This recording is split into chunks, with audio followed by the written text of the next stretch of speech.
Hello everyone. I am C A Sachin Taneja. और आज की क्लास में हम अपना रेशो को ही कंटिन्यू करेंगे। लास्ट क्लास में हमने देखा था कि रेशो की ज़रूरत क्यों पड़ती है, इस चैप्टर को पढ़ने की ज़रूरत क्यों पड़ती है। जो हमने रेशो का चैप्टर लास्ट क्लास में स्टार्ट किया था उसमें हमने समझने की कोशिश की थी कि रेशो को पढ़ने की ज़रूरत ही क्यों पड़ रही है। हम एक थोड़ी सी लास्ट क्लास की रिवीजन करते हैं, फिर अपना आगे स्टार्ट करते हैं कि क्विक रिवीजन। हमने लास्ट क्लास में देखा था रेशियो की जरूरत क्यों पड़ती है, क्योंकि एब्सोल्यूट नंबर के सबसे पहला था एब्सोल्यूट नंबर हमें कभी भी डिसीजन मेकिंग नहीं करने देते। एब्सोल्यूट नंबर जैसे आपके प्रॉफिट्स, नेट प्रॉफिट 10 लाख है, 10 लाख कितने पे कितना कमा रहे हो ये आपको नहीं पता चल पा रहा। तो जब तक आप इसका किसी के साथ इंटर रिलेशन एस्टेब्लिश नहीं करते, जब तक आप इसका किसी के साथ इंटर रिलेशन एस्टेब्लिश नहीं करते, आपको डिसीजन मेकिंग नहीं कर पाओगे आप। फिर आपका रहता है कि भाई किसी ने आपके फाइनेंशियल स्टेटमेंट देख के डिसीजन मेकिंग करनी होती है। जो आपके क्रेडिटर्स होते हैं, डेटर्स होते हैं, आप देखते हो कि कितने टाइम में आप क्रेडिटर्स को, क्रेडिटर टर्नओवर रेशो, इसमें आप देखते हो कि आपने कितने टाइम में पेमेंट, कितनी क्विकली पेमेंट, क्विकली टाइमली, आप कितने टाइमली पेमेंट कर रहे हो, ये सब चीज़ें आप यहाँ चेक कर रहे हो। फिर आप देखते हो कि आप अपनी शॉर्ट टर्म ऑब्लिगेशंस को पूरा मीट कर पाते हो या नहीं कर पाते हो। शॉर्ट टर्म ऑब्लिगेशंस को, शॉर्ट टर्म ऑब्लिगेशंस को मीट कर पा रहे हो या नहीं। जो हमारी करंट रेशो हमने एक पढ़ी थी, डिस्कस की थी कि बस ये करंट रेशो की नीड, शॉर्ट टर्म ऑब्लिगेशंस आप मीट कर पा रहे हो या नहीं कर पा रहे हो। आप फ्यूचर में अपने बिजनेस को कंटिन्यू रख पाओगे या नहीं रख पाओगे। तो उसके लिए हमने अपनी सोल्वेंसी रेशियोज देखी थी कि सोल्वेंसी रेशियो क्या कह रही थी कि आप जो बिजनेस में टोटल जो फंड्स लगे हुए हैं, जो आपके टोटल फंड्स लगे हुए हैं, कैपिटल, करंट लायबिलिटी, सी नॉन करंट लायबिलिटी, कितना प्रपोर्शन ए एंड सी का कंपैरिजन कर रहे थे, कितना प्रपोर्शन आपका कैपिटल का है और कितना प्रपोर्शन आपका नॉन करंट लायबिलिटी का है। फिर आप इसको हम डेट इक्विटी रेशियो कह देते हैं कि कितना पोर्शन आपका डेट का और कितना इक्विटी का है। फिर आप दूसरी रेशियो देख रहे थे कि जो हम profit and loss, profit earn कर रहे थे, उस इंटरेस्ट हम कितनी क्विकली यानी कितना आसानी से मीट कर पा रहे थे इंटरेस्ट पेमेंट। तो इसको हम कहते हैं interest coverage ratio, interest coverage ratio. फिर हमने देखा था कि ये ठीक है, फंड्स तो पहले तो हमने देखा कि फंड्स जो आए हुए हैं हमारे पास लॉन्ग टर्म फंड्स, उसमें कितना हिस्सा कैपिटल का है और कितना हिस्सा बोरिंग्स का है। फिर फंड्स आ गया अब हमारे पास, इस फंड्स में से कितना जो टोटल असेट्स हैं, टोटल असेट्स हैं वो कितनी इससे खरीदी हुई है और कितनी इससे खरीदी हुई है। तो इसकी दो रेशो पढ़ते थे हम, प्रोप्राइटरी रेशो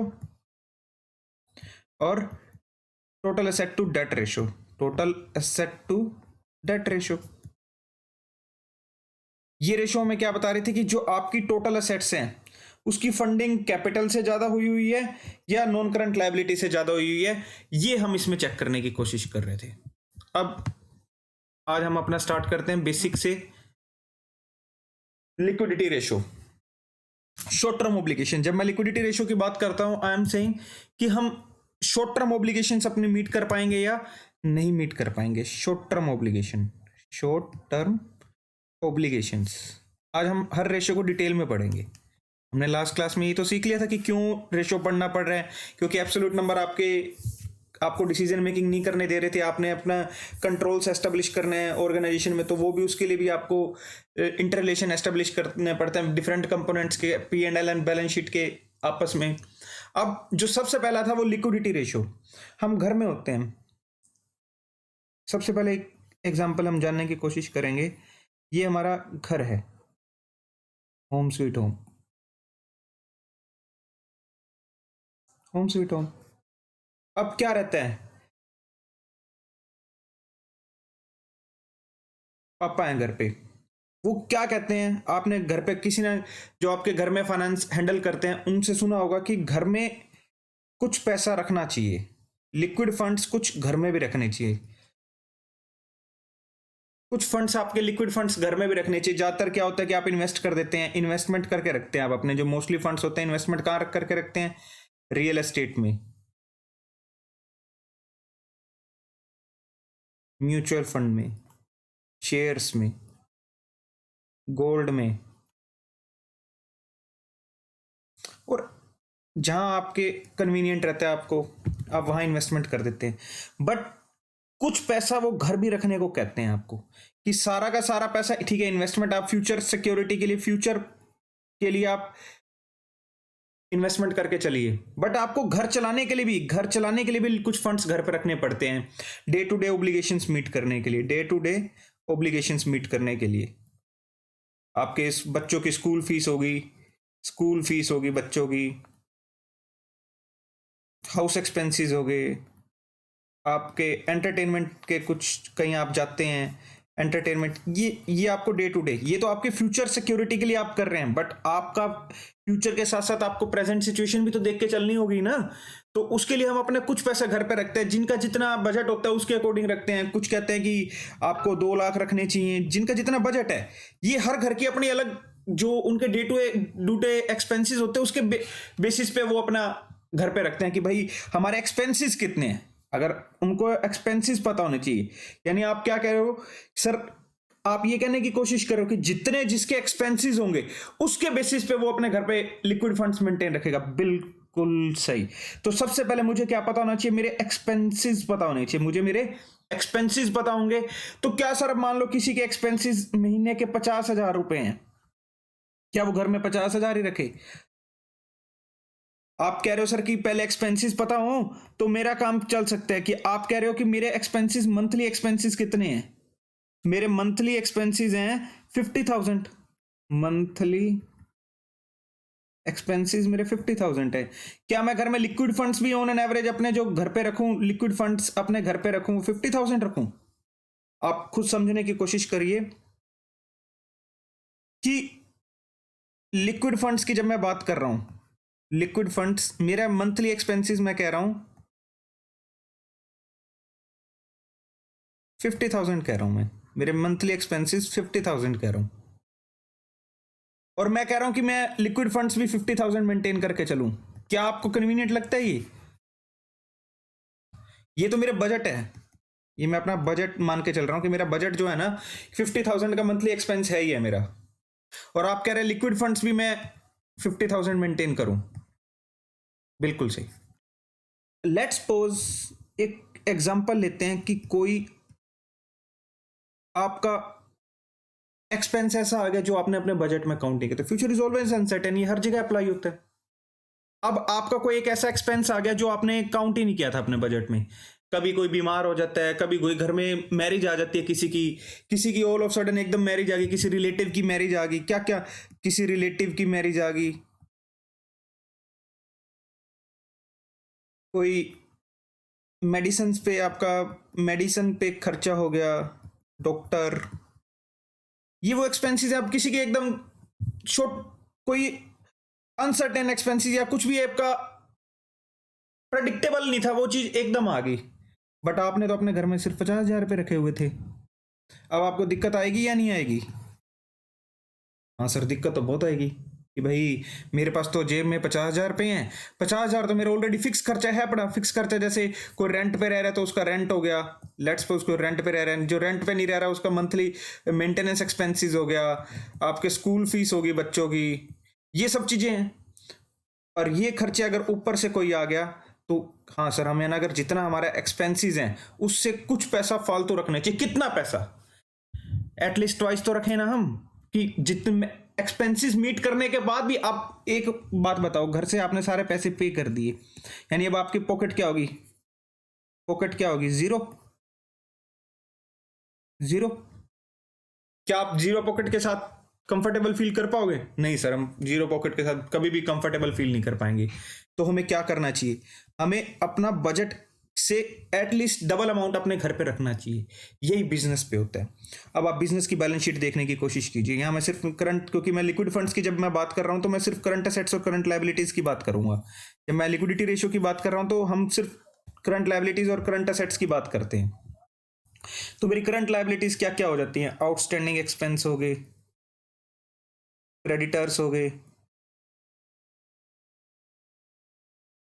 ये तो हमारा, हमने सिर्फ समझने के लिए एक कोशिश की थी, घर का एग्जाम्पल। अब हम अपना बिजनेस पे आ जाते हैं। बिजनेस की बैलेंस शीट हमें फाइनेंशियल पोजीशन बता रही होती है कि आपके ये आउटस्टैंडिंग एक्सपेंसेस, ये क्रेडिटर्स हैं, ये आपके बिल्स पेबल्स हैं, ये शॉर्ट टर्म लोन्स हैं आपके। और on the other hand current assets में आपकी क्या क्या चीजें गिवन होती हैं? Cash, bank, debtors, bills receivables, stock, prepaid expense, ये सारे आपके एडवांसेस जो आपने गिवन होते हैं, short term advances, short term advances जो आपने किसी को पैसा दे रखा है। ये वो खर्चे हैं या जो ओब्लिगेशंस है, ये हमारी क्या है? ओब्लिगेशंस हैं जो हमें नियर फ्यूचर में पे करनी है। और ये वहां से, ये वो चीजें जहां से सोर्स ऑफ फंड्स हैं, जहां से मेरे पास नियर फ्यूचर में सोर्स ऑफ फंड्स, या मैं कहूँ कि मेरे पास ये पैसा पड़ा है। सोर्स ऑफ फंड्स तो नहीं कहूंगा, मैं ये कहूंगा कि हाँ, यहाँ से मेरे पास पैसा, ये यहाँ से मैं पैसा जनरेट कर लूंगा। इन लाइबिलिटीज को मीट करने के लिए मैं यहाँ से पैसा अरेंज कर लूंगा। कुछ कैश मेरे पास ऑलरेडी पड़ा है, कुछ बैंक से निकलवा लूंगा, डेटर से रियलाइज हो जाएगा, बिल्स रिसीवेबल से रियलाइज हो जाएगा, स्टॉक सेल हो जाएगा, प्रीपेड एक्सपेंस ऑलरेडी मैंने मीट किए हुए हैं, तो वो मेरे को पैसे का ना जाना भी पैसे के, और किसी को मैंने उधारी दिया हुआ पैसा वो मेरे पास आ जाएगा। तो अब इनसे क्या था कि जब मैं बैलेंस शीट में हमारी फाइनेंशियल पोजीशन बताते तो बैलेंस शीट हमारी ये फाइनेंशियल पोजीशन बता रही है। अब हमें देखना होता है कि बिजनेस लिक्विडिटी अपनी मेंटेन रख रहा है या नहीं रख रहा। तो सबसे पहले हम अपनी जो रेशो पढ़नी स्टार्ट करते हैं वो इसमें लिक्विडिटी रेशो में करंट रेशो। करंट रेशो क्या कहती है कि आपके पास जो करंट असेट्स हैं वो कितनी है in comparison to current liabilities. हम यही पढ़ रहे थे ना, आपकी एक्सपेंसेस कितने हैं और आप अपने फंड्स कितने मेंटेन रख रहे हो, आप अपने घर में जो आपके लिक्विड फंड्स कितने मेंटेन रख रहे हो। सेम अब हम यहां पे देख रहे हैं हमारी ओब्लिगेशंस कितनी हैं, ये हमारी ओब्लिगेशंस हैं, और ये हम अपने फंड्स कितने मेंटेन रख रहे हैं। हमने ये भी देखा था कि अगर सारे एक्सपेंसेस में जितना एक्सपेंसेस है उतने पे कर देंगे तो हमारे पास कुछ नहीं बचेगा, तो ट्वाइस होना चाहिए, यानी इससे ज्यादा होना चाहिए। ज्यादा भी नहीं कि एक मैं कहूं कि मेरा खर्चा 50,000 है, मैं घर में 10 लाख रुपए रख के चलूं, भाई ज्यादा पैसा रखा भी तो वेस्ट है ना। हाँ, इतना भी कोई बिल्कुल भी ना हो और ऐसा भी ना हो कि बहुत ज्यादा हो, तो उन दोनों का एक हमें बैलेंस मेंटेन करके चलना होगा। तो करंट रेशो कहता है कि भाई आपके पास करंट असेट्स कितने हैं in comparison to current liabilities. आपके पास करंट असेट्स कितने हैं in relation to current liabilities. अब करंट असेट्स में हमने देखा था, करंट असेट्स में क्या क्या चीजें कवर हो रही थी हमारी। Cash plus bank plus debtors plus BR plus prepaid expense plus short term advances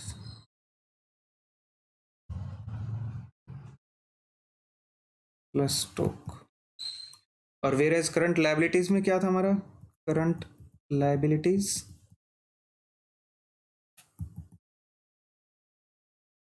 creditors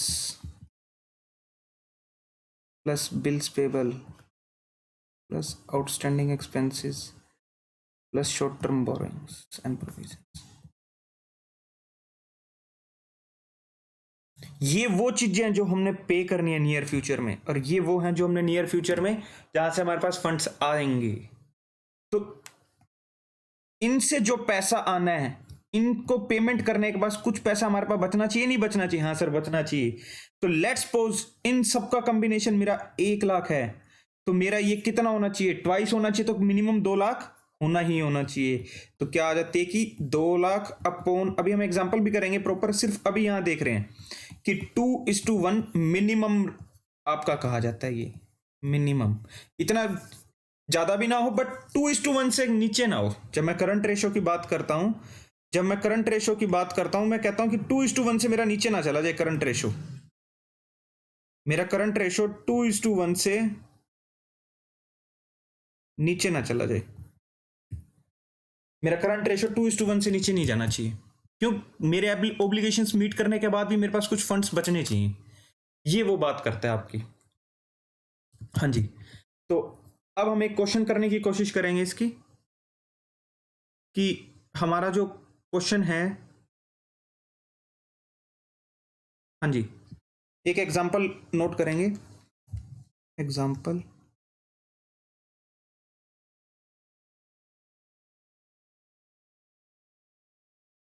हमारे को क्वेश्चन में गिवन है कंप्यूट करंट रेशो। हमारे को क्वेश्चन कह रहा है कंप्यूट करंट रेशो, और उसने हमारे को बताया हुआ है नॉन करंट इन्वेस्टमेंट आपकी है, non current investment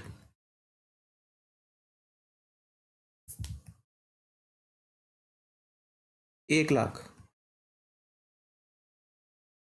current investment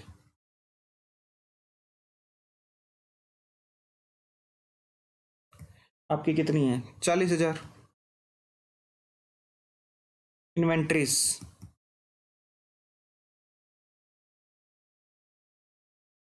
inventories है आपकी 2,30,000। ट्रेड रिसीवेबल्स, जब मैं ट्रेड रिसीवेबल की बात करता हूं, मैं debtor plus bills of exchange दोनों की बात करता हूं, डेटर एंड बिल्स रिसीवेबल। तो ये आपके 1,60,000 के डेटर्स हैं और 20,000 के आपके बिल्स रिसीवेबल्स हैं। फिर ट्रेड पेबल्स,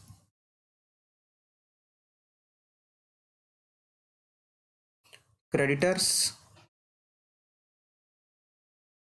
फिर आपके बिल्स पेबल्स 1,20,000 और 10,000। Long term borings,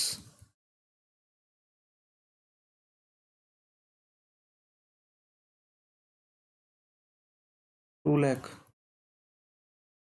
short term borrowings,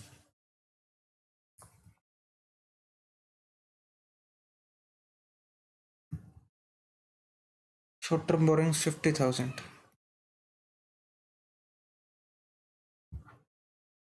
फिर कैश एंड आपका आ गया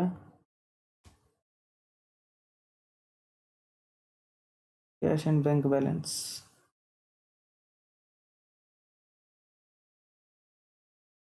कैश एंड बैंक बैलेंस, एक second, cash and bank balance,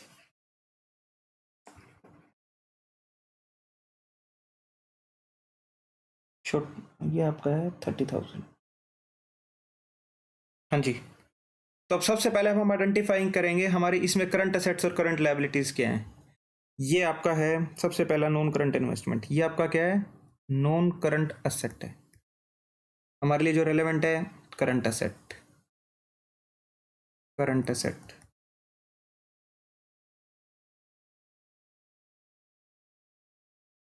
current asset, current asset, current liabilities, current liabilities, non current liability, current liability and the current asset. अब हमारी जो current asset हैं वो ये हैं, ये हमारी करंट असेट है और ये हमारी करंट असेट है, और करंट लायबिलिटी हमारी है, ये करंट लायबिलिटी है और ये करंट लायबिलिटी है। तो अब मैं करंट असेट का टोटल करना स्टार्ट करूं तो मेरा आ रहा है current investment 40,000 plus 2,30,000, 2,70,000, 2,90,000, 3,50,000, 4,50,000, 4,50,000 and the 4,80,000। जो मेरी करंट असेट्स आ गई, current asset upon current liabilities, current liabilities ₹4,80,000, 4,80,000, और करंट लायबिलिटीज हैं 1,20,000, 10,000 और 50,000। तो ये आपके आगे करंट लायबिलिटीज जो हैं 1,80,000, 1,80,000, 1,80,000, 4,80,000 अपॉन 1,80,000 इज इक्वल टू 2.66, 2.66:1। ये आपकी रेशियो आ गई। तो ये आपकी 2:1 से, इसका मतलब क्या है कि आपकी हर 1,80,000 की करंट लायबिलिटी के ऊपर एक रुपए की करंट लायबिलिटी के ऊपर आपके पास 2 रुपये 66 पैसे की करंट असेट्स हैं, यानी 1,80,000 1,80,000 के ऊपर आपके पास जो असेट्स हैं 4,80,000 के हैं। तो दिस इज गुड, ये जो आपकी रेशियो है ये सही रेशियो है। अगर हम इसके ऊपर कमेंट करने को कहा जाए, हम ये कह सकते हैं the short term financial position of the company satisfactory. हम अपनी इन केस कोई भी ऑब्लिगेशन आती है, शॉर्ट टर्म ऑब्लिगेशंस, अगर मैं ओपिनियन देना चाहूं इसके ऊपर, company is in position to meet its short term obligations, short term obligations, company अपनी शॉर्ट टर्म ऑब्लिगेशंस को मीट कर सकती है। ये हमारी थी करंट रेशो। जो आज हमने अपने लिक्विडिटी रेशो पढ़नी स्टार्ट किए हैं, लिक्विड फंड्स। बेसिकली हम जब लिक्विडिटी रेशो की बात कर रहे हैं तो इसमें हम बात कर रहे हैं कि हम अपनी शॉर्ट टर्म सोल्वेंसी की बात कर रहे हैं कि हमारे ऊपर कोई अगर ऑल ऑफ सडन कोई खर्चा आ जाता है तो उसको हम मीट कर सकते हैं या नहीं कर सकते। तो ये हमारी शॉर्ट टर्म ऑब्लिगेशंस की हम बात कर रहे हैं इसके अंदर। और सबसे पहली रेशो उसके अंदर हमने पढ़नी स्टार्ट की है करंट रेशो। जो सबसे पहली रेशो पढ़नी स्टार्ट की है वो है करंट रेशो। करंट रेशो क्या था कि करंट एसेट्स कितनी होनी चाहिए आपकी करंट लायबिलिटीज का। ये हमने देखा था कि भाई हमारा अगर सारे खर्चे हम मीट कर देते हैं उसके बाद भी कुछ पैसा बचना चाहिए, इसीलिए कहा जाता है कि एटलीस्ट 2:1 ये आपकी होनी ही होनी चाहिए। जो करंट रेशो है वो आपकी 2:1 होनी ही होनी चाहिए। जो सेकंड रेशो हमारी आती है, सेकंड रेशो जो आपकी आती है वो है quick ratio, acid test ratio,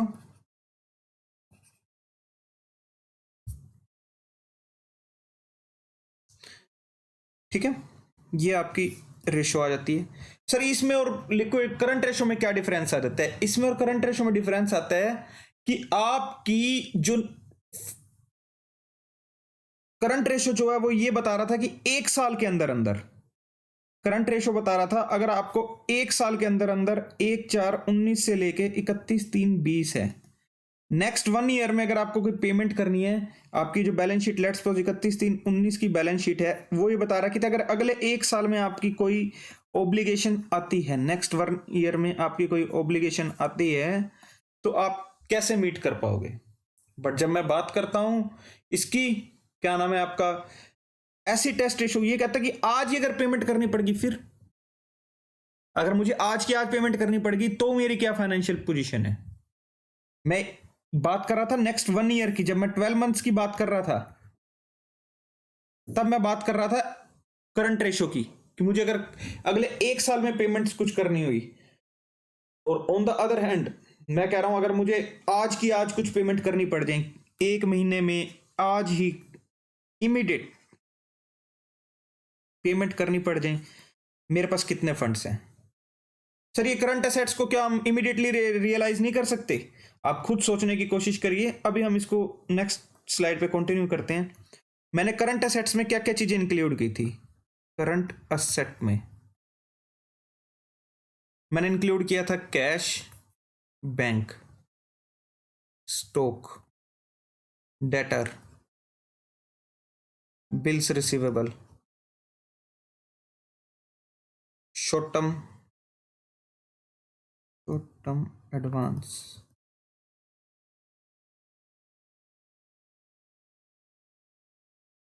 debtor BR prepaid expense,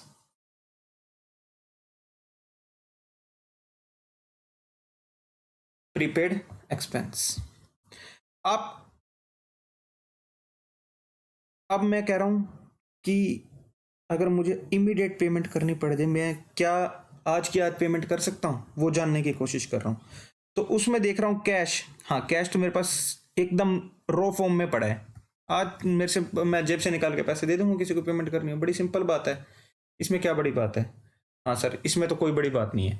अगर हमें किसी को पेमेंट करनी हुई तो हम एकदम पेमेंट निकाल के कर सकते हैं। बैंक, हाँ बैंक से भी निकाल के कर देंगे। स्टॉक, अब आता है स्टॉक। मेरे को किसी को पेमेंट करनी है, स्टॉक, एक शॉपकीपर होता है, क्या शॉपकीपर की मर्जी से स्टॉक बिकता है? नहीं सर, उसको कस्टमर आएगा तो ही स्टॉक बिकेगा, और वो भी जरूरी नहीं है जब वो कस्टमर ले भी गया उसी टाइम पैसा दे के चला जाता है, नहीं चला जाता है, वो कई बार उधारी पे ले जाता है तब भी। तो यानी पेमेंट के लिए आज मुझे यूज करना हो, क्या मैं इसको यूज कर सकता हूं? नहीं। अगर मुझे इमीडिएट पेमेंट के लिए इसको यूज करना हो, मैं यूज नहीं कर सकता। डेटर, हाँ डेटर तो हम सेल कर चुके हैं, हम पैसा रियलाइज कर लेंगे इनसे। सिर्फ मेरा पैसा किसी के पास पड़ा है, मैंने उससे लेना है। हम जब बिजनेस में बात कर रहे हैं तो हम गुड फेथ पे बात करते हैं कि मैंने किसी को सेल करी है तो वो मेरे को पेमेंट कर देगा, BR हो जाएगा। मैंने किसी को पैसा दिया वो भी मिल जाएगा। Prepaid expense, prepaid expense basically क्या होते हैं? मैंने एडवांस पेमेंट कर दी किसी एक्सपेंस की, advance payment for any expense. मैंने किसी एक्सपेंस की एडवांस पेमेंट कर दी। जब मैं प्रीपेड एक्सपेंस की बात करता हूं, मैंने किसी एक्सपेंस की एडवांस पेमेंट कर दी, ये आपका प्रीपेड एक्सपेंस होता है। क्या मेरे पास वापस कैश आने वाला है इससे? नहीं, आपको सर्विसेज मिलने वाली हैं इससे। आपको क्या मिलने वाली है? सर्विसेज मिलेंगी। जैसे मैंने इंश्योरेंस प्रीमियम पे कर दिया एडवांस, तो मेरे को एक इंश्योरेंस कवर मिल जाएगा, बट मेरे पास लिक्विडिटी फंड्स, लिक्विड फंड्स नहीं आने वाले। मैंने किसी को कोई अपना रेंट एडवांस में पे कर दिया, rent paid in advance, paid in advance, तब भी मेरे पास कुछ फंड्स नहीं आने वाले। तो ये भी आपका आज की आज पेमेंट करना हो, हाँ आपके क्या कि पैसे का ना जाना वो पैसे के बराबर माना जाता है कि ठीक है भाई फ्यूचर में आपके फंड्स नहीं जाएंगे तो वो भी आपको बेनिफिट है। बट भाई अगर मुझे इमीडिएट पेमेंट करना हो तो मेरे ये कोई काम का नहीं है। ये जब मैं इमीडिएट पेमेंट की बात करता हूं मेरे किसी काम का नहीं है। स्टॉक, स्टॉक का क्या प्रोसेस रहेगा? पहले कस्टमर आएगा, कस्टमर आएगा, फिर वो सेल होगी, सेल से फिर मनी रियलाइज होगी, मनी रिसीव्ड। जब तक ये सारा प्रोसेस नहीं होगा तब तक पैसा ही नहीं मिलेगा, मतलब ही नहीं तब तक पैसा मिल जाए। तो फिर क्यों हम इतना परेशान हो रहे हैं? तो हमारा जो करंट असेट थी उनमें से ए और बी, ये दो हमारी लिक्विड क्विक नहीं है कि भाई ठीक है इससे सर्विसेज मिल जाएंगी, फ्यूचर में आपको बेनिफिट्स मिल जाएंगे, आपको पेमेंट नहीं करनी पड़ेगी, बट आपके पास एकदम पैसा नहीं आ जाएगा। स्टॉक, स्टॉक जब तक आपका कस्टमर नहीं आएगा, सेल नहीं होगी, फिर पैसा आएगा। तो आज की आज मुझे पेमेंट करनी है या एकदम शॉर्ट ड्यूरेशन में पेमेंट करनी हो तो मैं इसको अपना काउंट नहीं कर सकता। तो यानी हम काउंट कर सकते हैं कैश, बैंक, डेटर, BR और शॉर्ट टर्म एडवांसेस को। फिर सर उसके बाद हमने पेमेंट्स कौन कौन सी करनी है? भाई पेमेंट तो कुछ भी करनी पड़ सकती है, क्रेडिटर आपसे पैसा मांग ले, बिल्स पेबल्स पे करने पड़ सकते हैं, ये भी पेमेंट तो हमें कुछ भी करनी पड़ सकती है। बट जब मैं बात करता हूं पैसा कहां से आएगा, तो मेरे पास पैसा सिर्फ स्टॉक और प्रीपेड एक्सपेंस को छोड़ के बाकी सबसे मैं रियलाइज कर सकता हूं। तो हमारी जो क्विक रेशो बनती है, क्विक रेशो बनती है क्विक असेट्स। ये मैं इन असेट्स को क्विक असेट्स कहता हूं। कौन सी असेट्स कहता हूं मैं? Quick assets. इन असेट्स का मैं नाम देता हूं क्विक असेट्स।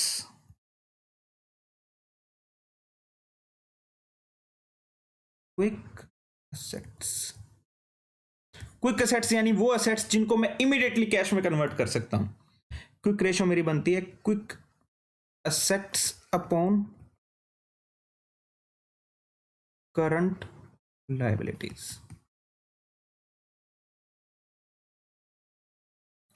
इमीडिएट पेमेंट, अगर मुझे कुछ भी इमीडिएट पेमेंट करनी हो तो मैं क्या करूं क्या ना करूं, ये वो चीजें हैं। Cash plus bank plus debtor plus BR plus short term advances, term advances upon creditors plus BP plus outstanding expenses plus short term borings. ये आपकी क्विक। सर हम यहां पर कह रहे थे कि भाई हमारे पास मिनिमम फंड्स 2:1 होने चाहिए। जब हम यहाँ बात कर रहे थे कि मिनिमम फंड्स 2:, भाई आज की आज पेमेंट करनी है, आज की आज अगर मेरे पास उतना पैसा पड़ा नहीं कि आज मैंने जितना लोगों को देना है तो भी मेरे लिए सफिशिएंट है। 1-2 दिन आपके पास अगर लिक्विडिटी की प्रॉब्लम आ जाते हैं ना, 1-2 दिन हम बर्दाश्त कर सकते हैं, 1-2 दिन हम लिक्विडिटी की प्रॉब्लम बर्दाश्त कर सकते हैं, बट 1 साल तक नहीं कर सकते। इसलिए कहा जाता है कि अगर ये आपका 1:1 भी चल रहा है, ये रेशो आपका 1:1 भी चल रहा है ना, सफिशिएंट है। अगर ये रेशो आपका 1:1 भी चल रहा है ना तो ये मोर देन इनफ है। इसी क्वेश्चन को अगर मैं देखने की कोशिश करूं तो इसी क्वेश्चन में मेरे क्या क्या थे? इन्वेंट्री था, एक इन्वेंट्री 2 लाख, 30,000 का।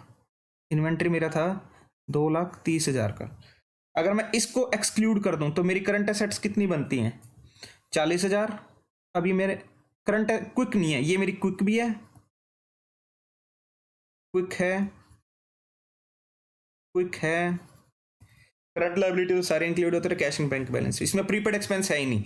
लेट्स सपोज अगर आपका प्रीपेड एक्सपेंस भी होता, सिर्फ ये एग्जांपल 2 के लिए मैं कह रहा हूँ, 10,000, तो भी मैं इसको काउंट नहीं करता, क्विक नहीं है। तो हमारा बनता है, क्विक बनता है 40,000, 2,20,000 और 2,50,000। तो हमारा यहाँ पर 2,50,000 अपॉन रुपीज 2,50,000 अपॉन 2,50,000 अपॉन कितना आ गया? Short term boranes 50,000, 170, 180 upon 1,80,000 rupees 1,80,000।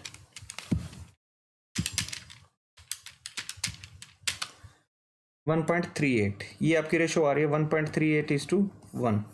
Good, हम इसको गुड रेशो कह सकते हैं कि भाई हाँ, आपकी जो शॉर्ट टर्म इमीडिएट पेमेंट आपको अगर कुछ करनी पड़े तो आप उस पोजीशन में हैं कि आपको इमीडिएट पेमेंट कुछ करनी हो तो आप उस पोजीशन में हैं आज भी।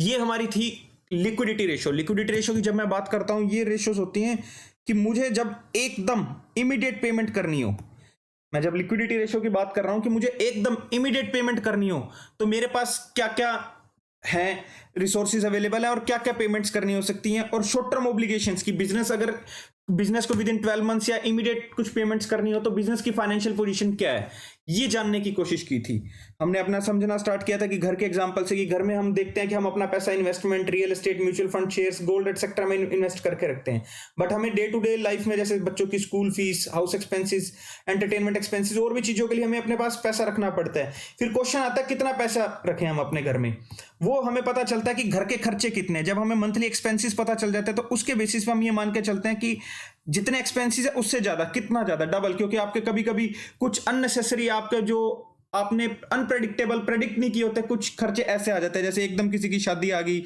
आपको शॉपिंग करनी पड़ जाती है, कोई डॉक्टर का खर्चा आ जाता है, कभी और कुछ खर्चा आ जाता है आपका, तो उसके लिए आपको एक्सपेंसेस मीट करने के लिए आपके पास एटलीस्ट ट्वाइस जितना मंथली एक्सपेंस है उसका आप अपने पास फंड्स रखते हो, बाकी सारा पैसा आप अपना इन्वेस्ट कर देते हो।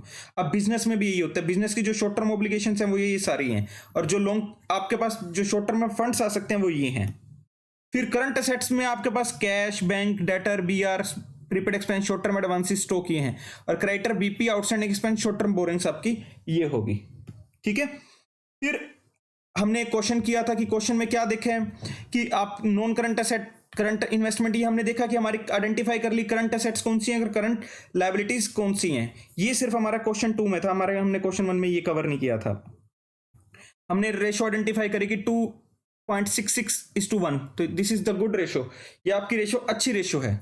और उसके बाद हमने देखा कि अगर मुझे इमीडिएट पेमेंट करनी पड़ जाए, मुझे कुछ इमीडिएट पेमेंट करनी पड़ जाए तो मेरे पास क्या फंड्स अवेलेबल हैं, तो ये भी मैंने वहां से आइडेंटिफाई कर लिया था।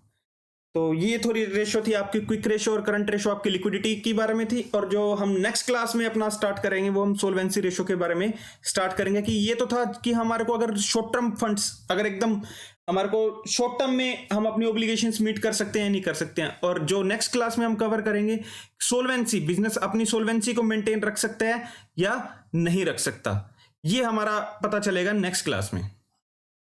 उसके हम रेशियोज पढ़नी स्टार्ट करेंगे, सोल्वेंसी रेशियो, फिर आगे अपनी प्रॉफिटेबिलिटी और टर्नओवर रेशियोज पढ़नी स्टार्ट करेंगे। Thank you. और प्लीज आप फॉलो करना चाहें तो आप हमें यहाँ पे फॉलो कर सकते हैं इंस्टाग्राम पे सचिन तनेजा क्लासेस 47, और आप सब्सक्राइब कर सकते हैं YouTube channel Sachin Taneja classes, वहाँ आपको लेटेस्ट क्लासेस मिलती रहा करेंगी। और इन केस आपको कोई डाउट रहता है तो आप हमारा व्हाट्सएप नंबर है, इस पर भी आप हमें कॉन्टैक्ट कर सकते हैं। Thank you.